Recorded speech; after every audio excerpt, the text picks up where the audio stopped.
All right, let's do this. Jack is on, and you can answer that question at any other moment. So today is our production training with one and only Mr. Jack Tsai, and I've been super, super, super looking forward to this meeting. It's going to be a fun, guys.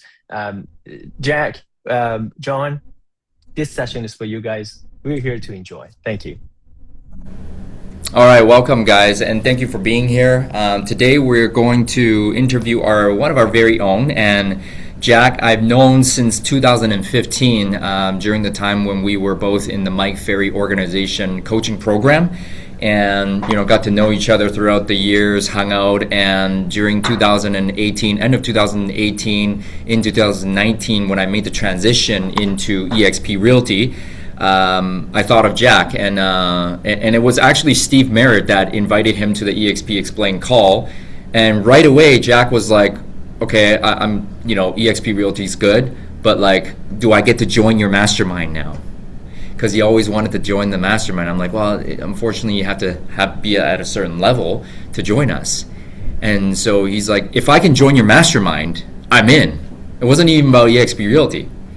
So he joined, and it's been since March 2019 we've been collaborating together with Jack, and he's now built up a phenomenal organization in Southern California, Northern California, a total group right now of 356 agents, and he is an icon agent. In his first year when he joined us, he did 18 transactions, and that year he was able to double his transaction count from 18 to 36 and made icon in his first year while attracting all these agents. And I know we're going to find out a little bit from Jack. So Jack, I just wanted to edify you in front of everybody here. For those of you guys who don't know who Jack is, here he is, and he's not my brother, no relation, but yeah, I call him my brother now. Jack, welcome. Thank you. Thank you. Thank you. Extremely grateful to be on this call. Can you guys hear me? Yes. Okay, perfect. Yeah. Really thinking back, what a journey. It's been 7 years. Um, just really excited to be sharing about what I know with the audience. Yeah, absolutely. So let's go right from the beginning, Jack, because I know you didn't have a really smooth time growing up, and you had some things along the way. There's a very big obstacles, I would say, for most people it would have broken them. So tell from the very start, who Sure. are you? Sure. So, my name is Jack Tsai. That was a great introduction, by the way. I don't think I'm that awesome, but thank you. I came over to the state when I was 13, and I have been a realtor for about almost 2 decades, starting in 2009. And 2013, that was, I would say, the most challenging year of my life because that was the time that I had to go through a family lawsuit, which I was dragged into. Unfortunately, in US, you just got to deal with it. And that led to a bankruptcy in my 20s. And during that time, I was dealing with the divorce with my ex-wife too. Meanwhile, I got into a car accident, all in the first quarter of 2013. Um, but what has really helped me out was that time I was able to, well, like a month or two after, I was able to meet my current wife, who sits across from me right now. And but she has really helped me out a lot as far as my business, and also obviously with the family. Now we have two beautiful daughters, and the best part is because when we met, remember I was going through all these traumas. I was broke, so I know that she wasn't in it for the money. It was definitely for the face. Yeah, so that was my journey, and I remember I got once I started my career, I was learning, and through my career, I met John, and I go to all these trainings, prospecting school, and I'm always next to him because we got the same last name, right? And I always see him going to the prospecting school with a bunch of other great people like DKs, like Ken, um, like people who does like 30, 50, 100 deals a year, or and Michael Ireland and Denise. And so I remember one day I asked him, "Hey John, can I join your mastermind group, even if I were to just listen to it?" I believe that, proximity is power. And just by being in the same room, I can learn so much and I can apply that in my business. And eventually I can grow up to be like John. And he was telling me, unfortunately the group was full. In my mind, I'm like, is it shitting me, or is he just saying that to get me out? But he did told me that he's got like 10, 12 people in it. And after that, I'm like, oh, it's probably full. That's what I tell myself. Anyways, so he was telling me that you gotta be making $300,000 to join. And I was like, I'm not there yet. But one day when I get there, I'm gonna call you. And so fast forward 2019, when I saw the EXP model, and then I remember actually I called you that morning, John, when I was driving to the office. I got a quick question for him, and I called him. He answered to me like a couple minutes, real quick. I was like, okay, he must be busy, but I'm just gonna ask real quick, and I got that done. And later on, I believe it was like 9 o'clock, something like that, when we were doing the EXP explain. I saw him on the call, and then after the call, we talked for a little bit, and just like what John mentioned, I'm like, if I were to join, I get to learn from you and be in the same room with all these other great agents. He goes, yes, and I'm like, okay, then I'm in. It was that easy. It was a no-brainer. Thank you. Thank you for your trust and thank you for your partnership all these years. And it's just amazing to see you grow. You are truly I would say, the story of courage, of resilience, of persistence, and getting punched in the face, and you kept walking forward. In these 7 years, it wasn't easy because we have had a downturn for the past 3 to 4 years, especially in the States. And last year, 70% of all agents in North America didn't do a transaction. So it's definitely not an easy market. So, Jack, tell us about how you were able to stay so resilient and so persistent all throughout these years, all through the ups and downs, your divorce, your bankruptcy, your aunt suing you, that's, again, all these things would have broken most people. How did you keep moving forward? I had a couple of things. One would be because I always believe that there is a way. There has to be a way. And I also believe that there are other people dealing with the worst problem than I'm dealing with. And if other people can deal with it, then I can find a way to deal with it. And something that I've learned recently, well, a couple years ago, was really think about like the what's worst case scenario. Right. So really think back. The worst case scenario is I lose everything. I lose my whatever I live. I lose my car, even my license. Or okay, if I were to lose my life, then I don't even need to worry about work anymore, right? Oh. So that's the worst case scenario. But obviously, I'm not gonna get there. Let's say if I lose my car, my house, everything, I can go live with my sister for a couple weeks. I'm sure she will say a couple months, even maybe even like a year or so, and I can just chill on the couch and not do anything for a couple days or a couple weeks. That's not so bad. And I can always find something else to do and make money. So once I learned to make peace with the worst case scenario, then something that I've started to implement recently is then think about what's the best case scenario. So Mm. always hope for the best, but prepare for the worst. Hope for the best, guys, and prepare for the worst. And I've seen that in real time. And so, guys, make peace with the worst case scenario. That's the best way to stay out of that negative mindset. Like, if I die, I die. Then I got no problems, right? Then I'm in heaven, I hope, right? But if you are still alive and you're still healthy, you can make anything work because, guys, anything is possible as long as you have a breath in your chest. You can keep moving forward.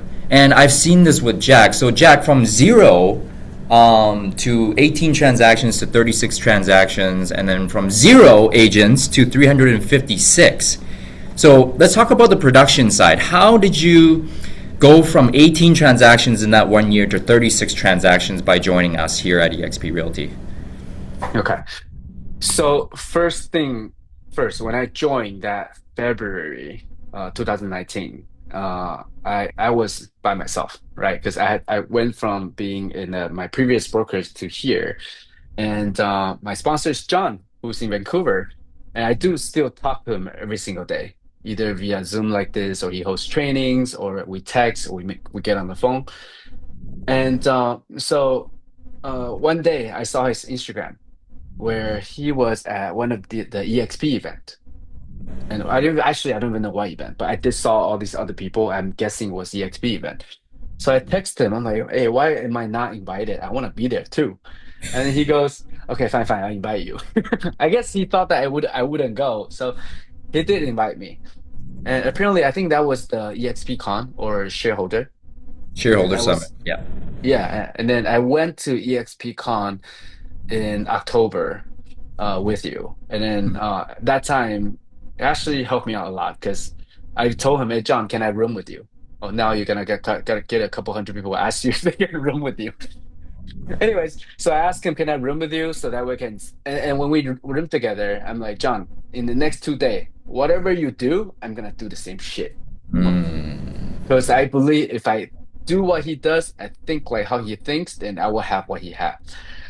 And so we're hanging out. I see him, like still, hang out, networking at night, but still wake up super early. And one day when we were walking, right, I remember on the escalator, I'm like, "John, I'm sick and tired of doing 15, 18 deals a year." Because I was stuck there for like 7 or 8 years. And he's just talked to me real quick. He goes, "Okay, then let's look at your transactions. How much time do you spend on each categories?" And I was like, okay, I spend 80% of my time prospecting people that I don't know. Expired, just as just sold, some for sale by owners. And he asked me then, how about where do you actually do your business? And I say, 80% actually come from my spheres. And then he goes, then why are you spending 80% of the time getting 20% of the business? Why don't you just spend 80% of the time on the people that's gonna actually give you business? So after that, the next day when I got back, I'm like, you know what? Yeah, I need to make a change. I mean, we all heard about that. Your database is your gold mine. We heard about that. I heard about it more than 10 times, but it was really having somebody like John like point it out in front of your face, like, hey, what are you doing? And then I made a shift. So the day after, what I did was I still called 20 people a day, and I made the intention where two of them are agents. That's where I still do my agent attraction, but 90% is still on my clients, people that I know. And that's how I was able to double my transactions. So, guys, first of all, if you stay with me in a hotel and spend a week with me, you're going to double your production. Just kidding, just kidding. No, no, no. That's not an invitation. I'm sorry. No, no, no. No, Michael stayed with me a few times. But anyway, so what Jack was saying was like, have somebody that's willing to confront you and see your blind spots that you're not able to see, to point it out, and someone you respect, someone who's done what you want to do, to point that out. And that's what we offer here at eXp Realty, is the mentorship, the coaching, and the collaboration. So, Jack, lucky enough, he did listen to me, and most of all, implemented what I had to offer and advise, to put 80% of the time into what he was gaining 80% of his business. So double down on that. Not saying that you should give up expired listings for sale by owners and just listed, just sold, but 20% of the time allocate to that, while still talking to 2 agents per day, 10 agents per week, 40 agents per month, to build what he has, 356 agents. So guys, it works when you work. And be open to listening to advice and executing it. So Jack, thank you for listening. Thank you for implementing. So that's on the production side, and it obviously all goes up and down, right? How would you advise agents today to get one more deal every single month right now in this type of market? I would say do what you're good at. And you mentioned about this before. There are many ways of finding clients. I think, especially with ChatGPT, there are just so many different ways of finding clients. If you really want to find it, you can find it. I feel like I was just sharing with our agents yesterday. It's not, we all know what to do. We all know. It's about like picking one or two and deciding what you're not going to do, and be very, very intentional on the one or two things that you're gonna do. Just start with one. How are you gonna do with that one thing, but no, make it better, be 1% better every single day. Pick the one that you like. If you don't like door knocking, please don't door knock. Right? So I think that's a great point, and Axel and I have literally more than 100 ways where he can send you a document on how to find business. Like, it's just, there's so many different ways, but pick what you like, pick what you're good at, and pick what gives you ROI. A lot of times I see a lot of agents that go into stuff that they, first of all, don't like to do, okay? And then it doesn't produce any ROI. Why? Because it feels easier to them. Even though they don't like to do it, it's an easier source to go after. Oh, I'm going to feel busy when I go door knocking. But when agents have over 1,000 contacts in their contact list, they don't want to reach out to them because why? Because it's uncomfortable. So tell us a little bit more about that, because I know it's uncomfortable for most agents to talk to their own people. How did you overcome that to listen to me and say, okay, I'm going to spend 80% of my time talking about database? How'd you get over that for yourself? A couple things, but the one that really helped me out is um, I kind of joke around, call that there are three kind of suck. Okay. One of them is, we're not getting the result that we want. So, it sucks, right? The second type of suck is, okay, I gotta do the thing that I should be doing. In this case, calling my database, right? Because I got the advice from so many different sources, and if I really take the time to think about it, it is the best source because they know me, like me, and trust me already. Like, really imagine, like, if I'm looking to fix my AC, and then I got a stranger to come knock on my door, versus like a stranger calling me, cold calling me, or like a friend referring me, or my friend does AC. Who am I gonna go with? Oh, Right. So the first kind of suck is, I'm not getting the result that I want. It sucks. Second one is I gotta do the thing that I should be doing. That kind of suck. The third kind of suck is, I know what I should do, and I don't like where I'm at. I tried a new way for a little bit, and then I don't stick through it, and I get back to the first original position again. It sucks, right? So something that I learned, personal story. Everything that we talked about. I know John make me sound like, oh, I'm so amazing, this and that. I have a lot of downfalls, a lot of challenges, and a lot of failures. And when I observe myself, one thing that I do a lot is that I criticize myself, which it's good, but I'm working on not making it a little bit less unhealthy. But anyways, so when I look at myself, I see that where, at the end of the day, no matter if it's agent attraction or doing my own transactions, it's me sticking through and be comfortable with the second kind of suck, which is doing the things that I don't want to do. And something that I learned, I have really implemented recently is, really we all kind of know what we're avoiding. And then we all kind of know what we're avoiding is it could be for a couple of years, a couple of decades of the things that we just really don't want to deal with. But like the best way to overcome what you're avoiding is face it, is deal with it, and is to just like make it a non-negotiable. Be like I'm just gonna do it. And that's why I've been working out recently in the morning. I didn't like to do it. Like John, we talked about it so many times, but toward the end of last year, I'm like enough is enough, and so I'm dealing with that right now. But y'all starts from just working on one habit at a time every single day. It could be something small, and for me was making my bed.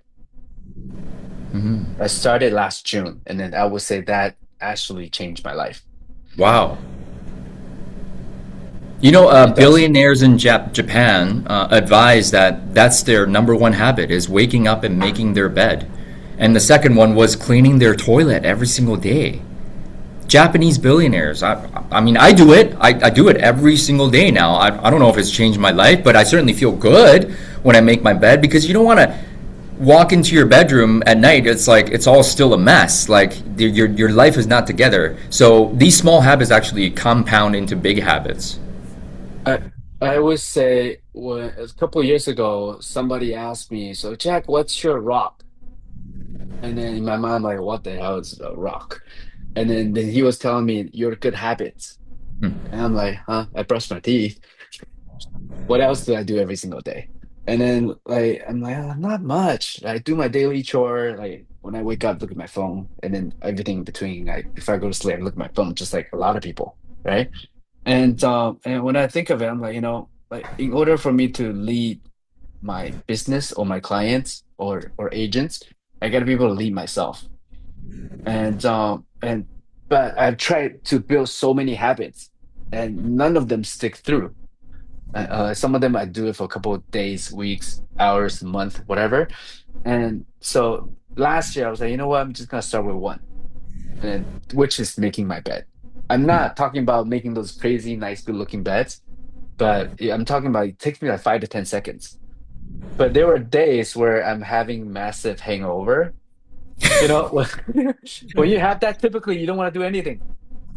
But for me, I'm like, you know what? I'm still gonna do it because that's what I've told myself that I'm gonna do. I love that. I Yeah. love that. So, guys, start from the smallest habits, and now he's conquering another habit, which is going to Orange Theory by 5 a.m., which means he wakes up, guys, at around 4:45, 4:30. Okay, and I know Jack. That's not an easy task, easy habit for Jack to develop. So I want to say kudos to you, proud of you for keeping Thank that you. going. So let's transition now into agent attraction. To Hmm. build a 356 agent group organization is not easy. So, how did you start and how do you keep it going? I want to say growing to 356 agents is definitely not my own effort. Okay. And I was able to run into or intentionally or unintentionally meet great agents, right? Like Carrie, Kyle, Clarence, Jimmy, all these great agents. I mean, I think some of them are on this call right now. If I didn't mention your name, because there are too many, but I love you.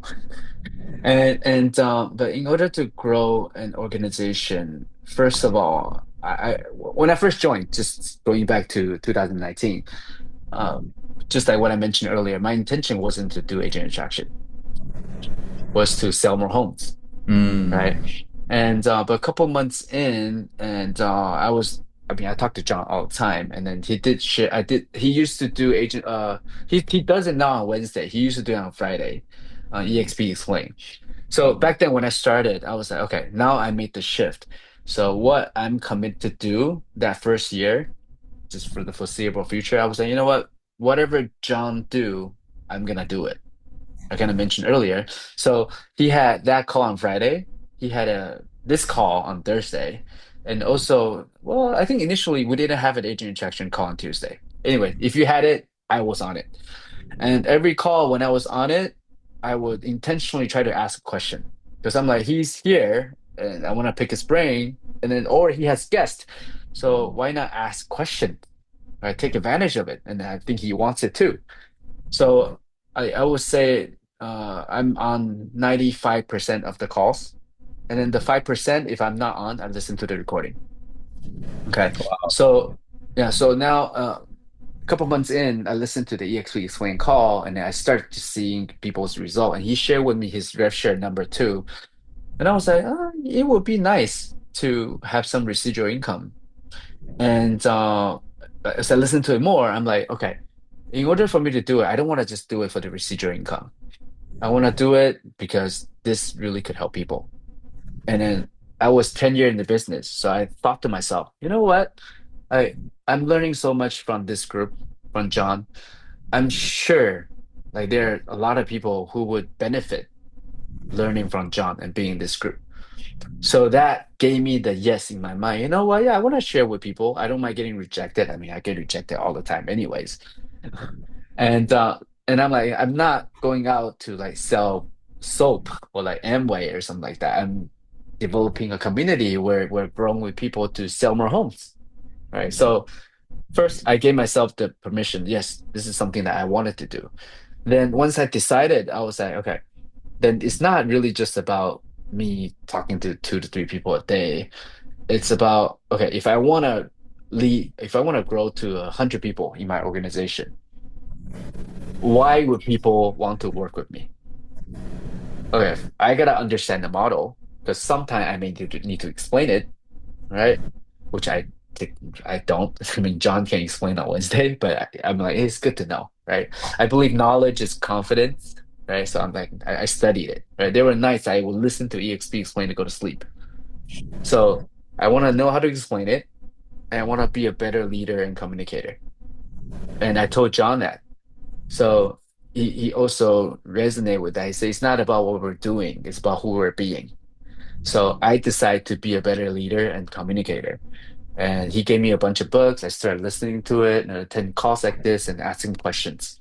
And that's how I was able to slowly grow. First year, I believe I had 8 agents, 8.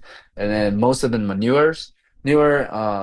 Two of them were kind of experienced, Harry and Amy. They're still here. Amy, number 2, number 3 at EXP. And back then, she was 3 years in the business, making 70 grand a year. And right now, number 3 in EXP. And Carrie, first person that joined me, he brought over Kyle Carey, okay, Kyle Clarence. Their organization is 100 people deep right now. They opened up an Alhambra office, just opened up a San Marino office, and then Prima and Ken, happy birthday, Prima, it's his birthday.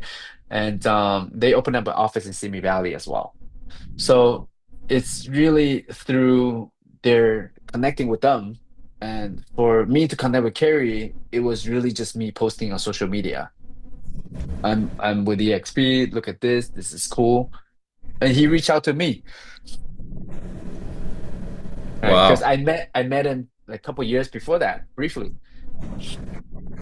Amazing. So, well, first of all, you're so humble because you first thing you said was the 356 agents, it wasn't me, right? And yes, he did put in the work. He talked to 2 agents per day, 10 per week, 40 a month. And but a lot of them, it was through posting on social media that people found him. So when you're posting on social media, you're talking to your COI first and foremost, and then obviously you're going to get some colder leads or colder people that reach out to you. And second of all, it's all about you're not doing it alone. You're not doing it alone. I explain the model every single Wednesday, and all you got to do is bring people to us, and we can work together to support these agents to help them become more productive. At the end of the day, we're a real estate company, right? But we do want to help people, and you come from that contribution mindset. And to sum it all up, it really is becoming a better leader, becoming a better communicator, becoming a better real estate agent, becoming a better coach will attract people to you naturally. So who you are being, right, attracts the success and all the money that you want. So I'm going to leave it at that. But now, guys, we're going to get into something fun, which is let's open it up for Q&A. I know a lot of your own group is here. They don't get to ask you questions, actually. So who has a question for Jack in regards to how to double your business, or how do you go ahead and attract 356 agents? Frank, go ahead. Oh, I just opened my mic. Well, it's not a question. I just want to, say something about John, because I just felt I have been with the Align Group for almost a year. I think keep me going. It's like you are really important person, and Axel, and it's something that you cannot describe. Why I want to work here. I just brought through my pictures. Just look at the EXP. How I joined the EXP. It's really interesting. I was looking for a cheapest tax fee brokerage, and biggest name possible. There's nothing except if I found that online is EXP. And then the first time I said I go to take a look at the office, I went to downtown and they told me this is just it's not an office. I said, what? There's no office. But when I left the message for EXP, John called me right away. And then since then, I visit the production office in Airport Square, and I said, "Wow, this is the person I want to work for, and work with." I just want to say thank you. Thank you, Frank. And yes, guys, just goes to show when people leave a message, you call them back. And if I hadn't called Frank back, he wouldn't be here. So thank you, Frank, for your partnership. And Frank is thriving. Obviously, he's not a brand new agent, but we're helping him along every single week to help him become more productive in today's market. And it's certainly not easy, but he's doing deals. So I'm super happy for that. All right, that was a good share. Thank you so much, Frank. What about a question for Jack? Or any questions? Let's open it up. I have a question. Go ahead. So you say you using the social network, SNS. What kind of social network you using? How to use? I can't even see the person. Who is it? Akiko. Akiko. Akiko. Hi, Akiko. Great. Yeah. What platform is best for you, Jack? For me, back then, I just started to learn Instagram in 2019, so I'm a late bloomer. But yeah, just say Instagram, Facebook. Instagram, Facebook, Akiko. Those two platforms are the most used. Facebook is still number one, guys. No question about it. Facebook is still number one user overall. Okay. So hopefully that helps. Yeah, go I ahead. would say look into who you're looking to attract.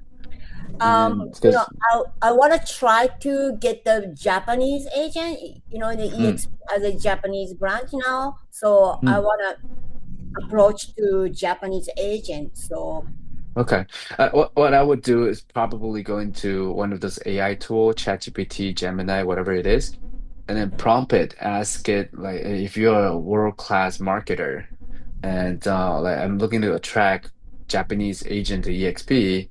This is the age ideal avatar, and then from there, like they can tell you which platform to use. Wow. Hey, Akiko, do you know how Tony Kawaguchi opened Japan again? oh really? Do you know how? Do you know how? No. He used LinkedIn. Oh, okay. He reached out to a brokerage owner in Japan, and that's how he started the whole conversation. You can ask Tony yourself. So maybe more Japanese people use LinkedIn. I don't know. So, but I would take this is recorded. So take Jack's advice, prompt into ChatGPT or Gemini, and ask a question. See which platform is the best. All right. Okay. Thank you. Next is Mahalo. Next is Angela. Hey Jack, nice to see you again.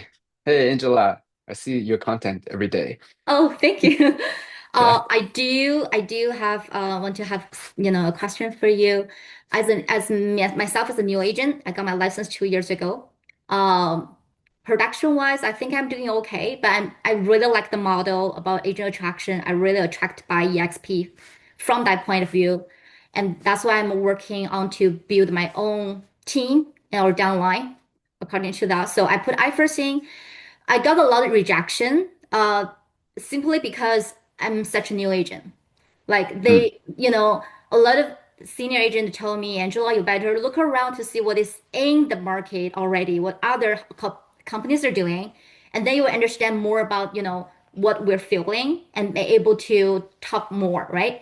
So what kind of suggest you can give me when I'm in front of those senior agent who has been doing well, very well, but maybe they're thinking about changing. How can I make approach to them? okay, great question. And I would say, looking at your content, I couldn't tell that you're a newer agent, honestly. And the way how you explain, I seen a couple that you explain EXP too, and that was great. And I will say when it comes to agent attraction, like what John mentioned earlier, it's never about you going to attract people on your own. I believe most 90 some percent of the agent that I attracted, I brought John in to talk to them to do a three-way call. So, but I don't think what the agent are telling you is absolutely wrong, that you don't need to care about them. No, it's not that. We still need to care about them. And how do we do that is by connecting with them deeply and by asking them questions. I actually like to think about agent attraction have similarity with selling a property. Like you're calling your database. Okay. So do you call your database? Yes, I do. Okay. So when you call them, do most of them just want to buy and sell like that? Or most of them, maybe, maybe not, or maybe later? Yeah, well, because I know them, right? So they will give you a chance to talk. Yeah. So So they will talk, but as far as them actually transacting, do they buy mm, and sell a home every day? no. Probably not, right? So I would think about agent attraction just like that. I'm just calling you to see how I can help you, or how are you doing with your life? How can I contribute in your life? So one thing that we do a lot is to invite them to events because we're pouring into them. And John is doing that heavy lifting already, right? Either in person or virtually. And it's about timing. They don't think about moving every single day, but when they think about moving, they thought about you caring about them. So I treat it like a COI call. Thank you. I think that's a very great mindset. So yeah, I think EXP is good. I've been talking to a lot of Remax agents. They're very top agents, $1 million agents. They all curious about it. Maybe it's just not the right timing, but we still keep in touch. So I think that's a good start. And just keep doing what I'm doing. You're One, doing yeah, great, Angela. You're Thank you doing so great. per, much. perfect. Amazing. One thing that I did before, I called some big brokers in the area. And when I called, in my mind, I'm like, why would they want to move? Like they own a big brokerage, couple hundred agents in their brokerage. Why would I call? But in my mind, I'm thinking, they may be dealing with some problems or challenges, right, in their life. They're not gonna say it to tell it to the world, right? And if I don't call, I don't have a chance. If I call, what's the worst thing that can happen? They say no. Either way, they're not here. So if I call, I have a chance. So why not call? You miss 100% of the shots that you don't try to shoot, right? So, Karn, go ahead. Thank you, Angela. Yeah, you're muted. Sorry. Thank you for organizing this call, John and Jack.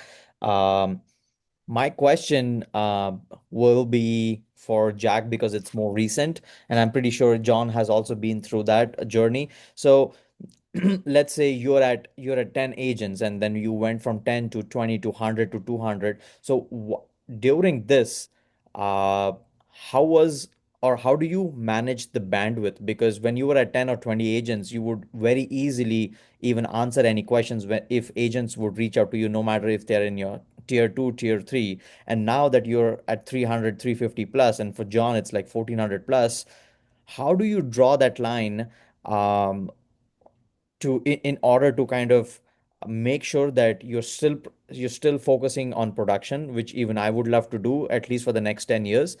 How do you draw that line and still be able to give enough value that people come on and come on into your organization? That makes sense. Yeah, that's a very fair question. That's a great question, actually. I would say when I was at 10, first of all, anybody doing agent attraction, one key thing to master is to not be attached. Like, just know that somebody will leave. Okay, especially when I first started, the eight agent that joined me first year, I think five of them are still with us, so the ratio is actually not bad. Okay, but what the first agent when they left, I'm like, oh, what did I do wrong? Right? So be okay with that. Accept the fact that they will leave, right? And secondly, then for me, I believe a couple months into the business, I hired in I asked my wife to work with me. So she was my I didn't even have an office. She was my, I was assistant, right? She helping manage on the transaction side and on the agent side. So you can start by you leveraging the VA, or obviously you can do it yourself. But I would say really leaning to what EXP has to offer. Because at the end of the day, we are not the agent's broker. Okay, so I feel like the initial onboarding call is important with them to set the expectation right. And but honestly speaking, when I joined, I didn't have to bother John on, how do I get on board? I was going to EXP and figure it out myself. And every time when I asked John questions, like he could simply just tell me the answer. Oh yeah, this is the answer, that's the answer. But like what I see that what he does to me is rather than just telling me the answer, he told me where to get the answer. So that trained me to be independent. So I don't ask him dumb question like, oh, where do I get this paperwork? And go to EXP World and figure it out. Right. And I did have like weekly meeting where I plug them into my upline, which is John's training. There we go. Yeah, we're here to support you, Karn. I mean, GSB is local to you, so you're never doing it alone. And if you ever need any sort of support, I'm here. GSB is here, right? And then of course now you know Jack. You got some base in LA as well. All right, Karn. You got this, man. And it's super inspiring to have 8 people in his first full year, and 7 years later, 356. If you can get 10, you can get 100. If you can get 100, you can get 1,000. If you can get 1,000, let's go to 10,000. All right. Thank you. Good job, Karn. All right. How about let's go to Sanas. Go ahead. How were your first few years financially in real estate, Jack? If I'm not mistaken, you did 18 deals your first year. No, that is incorrect. What did you do in your first year? First year in real estate? Yeah. Okay. First year, I was part-time. I started in 2009. I did 3 deals, but again, I was part-time. I was 24, I think. And second year, I was also part-time. I did 5 deals. And really looking back, all of those are spheres. Right. And then third year, so first year I made, okay, did I say 3 deals? Yeah, 3 deals, maybe like 20,000, 15, 20,000. The price was half the price right now. Okay, it's easier to make $500,000 right now than 10 years ago because the price doubled. Okay, so first year I made like 30 grand, second year maybe like 50 grand, third year 80 grand, fourth year 110, fifth year 130, sixth year 150, and then I got stuck from 150 to 180. I'd say 200, something like that for a couple of years. And then after coming over, I think I broke 300 the first year, and then 400, 500, 600. The last 2 years, yeah, last 2 years was a little bit slower, but also I'm experimenting a couple of things. It's all I'm hearing is it takes time at the end of the day. So, Sana, is any further follow-up question to that? No, I'm good. Thank you. Okay, Yeah, perfect. thank you so Welcome. much. Yeah. We have a last question here, Mr. Leo Lima. Go ahead. I have a question specifically about your approach on Facebook posts, especially on Facebook groups. What type of posts are that? How do you do to attract motivated buyers and sellers? I've tried that before, but people seems to be kind of think it's like a car salesman trying to attract people, right? Even though the posts that I've tried before are like market updates, just informing people about the sales ratio in a specific neighborhood. And yeah, I just want to know what do you do to attract buyers and sellers on Facebook groups? Yeah, I actually don't do too much buyers and seller on Facebook group whatsoever, but I do know one of our agent, Amy. Again, we kind of mentioned her name earlier. Number 3 at EXP. She lives in western part of Los Angeles. Okay, which is about like 2-hour drive with traffic from where I live. And so she's from Taipei. She's Chinese, right? And in west part of LA, there isn't too much Asian food. Okay, compared to where I live, there's a lot of Asian food. So what she does is that she created a Facebook group where she will call the restaurants on the east side, Asian restaurants, be like, hey, can you deliver? If we can get 20, 30, 50 people to order, can you deliver over to our side? And then she did that. And then she grew her group to a couple thousand people in there right now. And so I would say there are a lot of people posting on social media to try to get clients, right? And there are so many realtors out there, right? And especially right now with AI, with like just like news not being real or not real, nobody really know. I think that human connection and community really matters. So what she has built is the online community where she's the go-to person, and people know that she's in real estate and she's solving people's problem. So I will probably think about what do you like to do, or what's the missing piece, playing with ChatGPT. And then if you want to build a community unlike that, then you can start there. What I'm hearing is just listed, just sold. Yes, you want to show your sales, but that's not really attracting people to want to work with you. Like you're attracting, mice with cheese, and just listed, just sold is not the cheese. The cheese is, where do we go eat in West LA? Amy's the gal, and a couple of thousand people later, and now she's doing like 50 deals a year, making over $1 million a year. Jesus Christ. Yeah, Jesus Christ is correct. Yeah. Yeah. You found Jesus through Jack. All right. Thanks, Jack. Last question. Leonie, go ahead. Last one. Yes, Jack, thank you so much for sharing and opening up your vulnerability. My question to you is for agent attraction specifically, because I have agents come to me and they're like, hey, you've been at EXP for a while. And I meet with them. I try to get them to go on the Wednesday agent call and follow up with them, but they're non-committal. Like producing agents, they are, I don't want to say flaky, but they just want to get information. But then how do you follow up with them, and specifically about their pain? Because they do express some of their pain points where they don't get technology. They don't have collaboration and those types of things. But then how do you convert? Because I'm like, I don't know how to convert. Okay. Agent. No problem. I have two answers for you.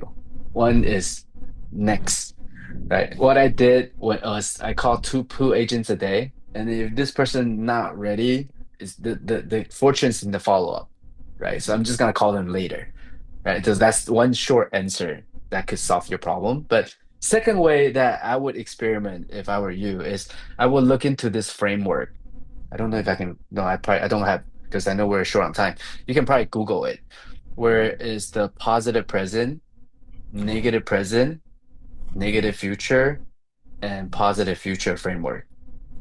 Yeah, Leonie, go to my YouTube and the production training a couple weeks ago where we had Sean Kokoska explain the whole framework, and you can use that on your call. Is that the one, Jack? Correct. Correct. Thank you.